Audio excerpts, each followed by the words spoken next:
What's up guys, Felix from Journalist, back again with another video. In today's video, I want to talk about how would I spend my last $1,000. If I had $1,000 to my name and that's all I had to invest, how would I spend it? What would I do with it? What kind of moves would I make? Would I start a Shopify store? Would I build a Amazon FBA business? Would I fix my credit? Would I buy a real estate course? What would I buy? How would I move? Now, the first thing I want to remind you guys about, and my first mentor taught me this when I was 19, first learning the real estate game. He was a successful real estate investor. He told me, Felix, you're not in the greatest position right now. I was 19, fresh out of college, literally no money. I sold everything. I hadn't like a couple $100s to my name. I was doing a few side jobs and stuff like that. And he told me, you know, this isn't the greatest position to be in, but remember this position where you're basically just staying alive. You're hustling to just make ends meet. You don't got a job and you're out here really trying to make this entrepreneurship thing work. It's a time of your life that you'll never forget, because once you get past this and you're in a stage of prosperousness, or you're prospering, or you know, it's a little bit more abundant, where you got 10, 15, 20K a month coming in, bills are no longer a thing of worry. It's just about getting to the next level now. That stage of, you know, really being messed up, where you were really fighting to survive, will be a memory you'll never forget. And it will almost be a fun memory, because when you got nothing, your mind really thinks of ways to figure out how you're gonna get that $1,000 to make an investment, or you know, you don't have any resources, so you have to pull things out of the hat. And in the end, if you want it bad enough, you'll find a way. If you don't want it bad enough, you'll find an excuse. So basically, let's get into the video. Let's talk about how would I invest $1,000. If that's all I had to my name, how would I invest $1,000? So I'm trying to pull over real quick so I can wrap this video up. But so what would I do? So me personally, the one thing that I wouldn't do is I wouldn't invest it into an online business. Now, a lot of people are gonna say, yo, Felix, why are you always trashing online businesses? Well, it's not that I'm trashing them, it's just that I don't like them for the simple faultiness of, you know, almost zero control. So if your ads tank, if your store gets shut down, you fail. That $1,000 you had, it's gone. And you don't wanna be able to, you don't wanna have to say that, you know, you lost that $1,000 because, you know, your ads tanked or your retargeting campaign didn't do good. You know, you don't want to have to blame it on some, you know, something that was out of your control. The good thing that I like about offline businesses is it comes down to your hustle. You know, with offline business, you can literally, how many calls can you make? How many doors can you knock?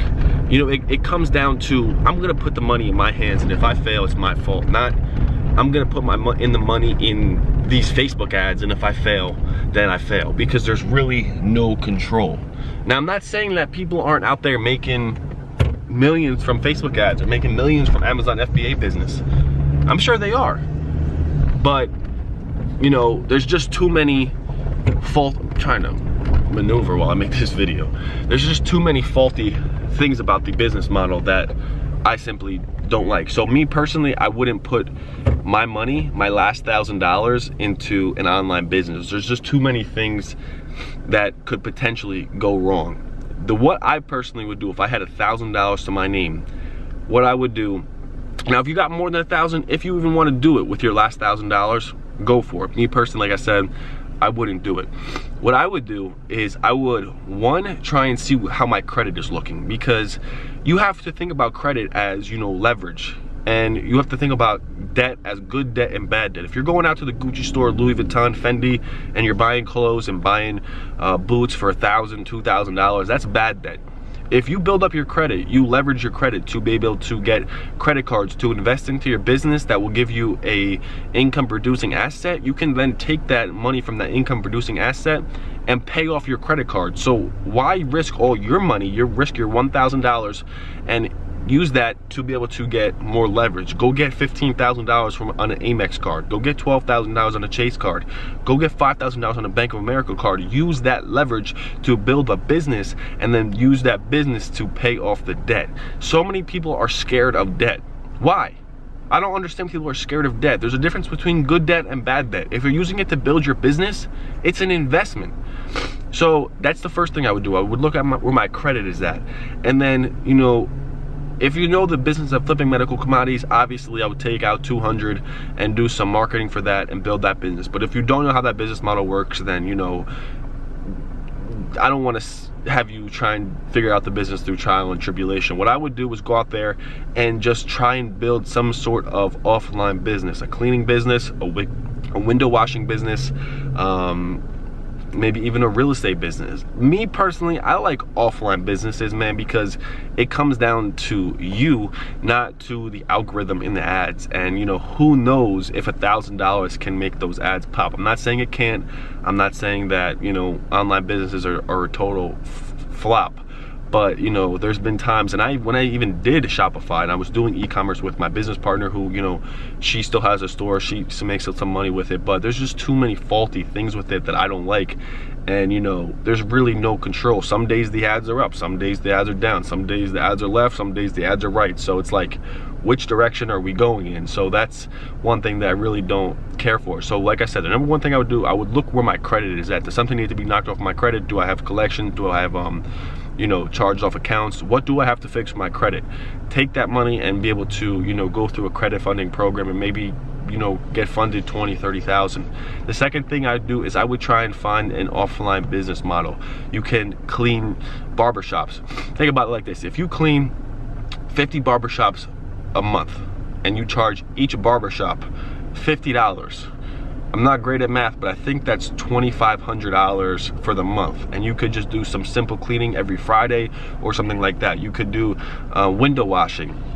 You could do, you know, bird dogging for real estate. Me personally, like I said, I would personally put it into an offline business model. If you know the business model of flipping medical commodities, that is one of the best business models that you can get started on a shoestring budget. But even if you don't know that game, you know, build a real estate business, build a cleaning business. The cleaning business is one of the easiest ways to get cash fast because it's something that needs to be done that people hate doing. Who likes cleaning? I can't stand cleaning. I have been, you know, more of a cleanly person since I live in the no fab lifestyle, but me personally, I don't like doing it. So that's my advice. If you guys enjoyed the video, make sure to put a like on it. Make sure to subscribe with post notifications on, as I'm trying to reach 2,000 subscribers. And if you are looking to contact me or looking for any more information, look in the description below, and I will see you guys in the next video. Peace.